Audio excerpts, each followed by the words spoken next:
Ayun, mahihiyay po si Ate Mika. So ano pong sasabihin mo sa kanya? Dahil birthday na po kayo ni Ate, ano po yung sasabihin mo? Ayun po. Tapos isend mo kay Dada.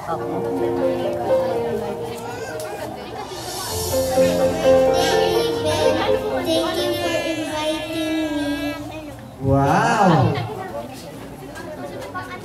Okay, ate, tayo na muna po dito sa gilid. And syempre, tawagan ka naman po para po sa ating segment. Tawagan ka po si Ate Trisha Santiago.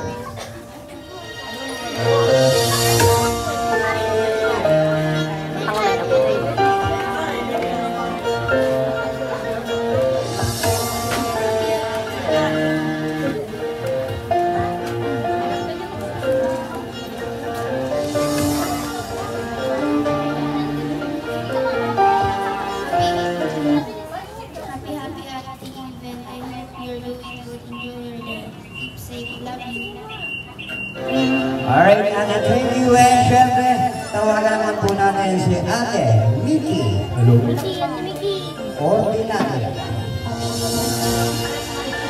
May pala si Tulong-Tulong.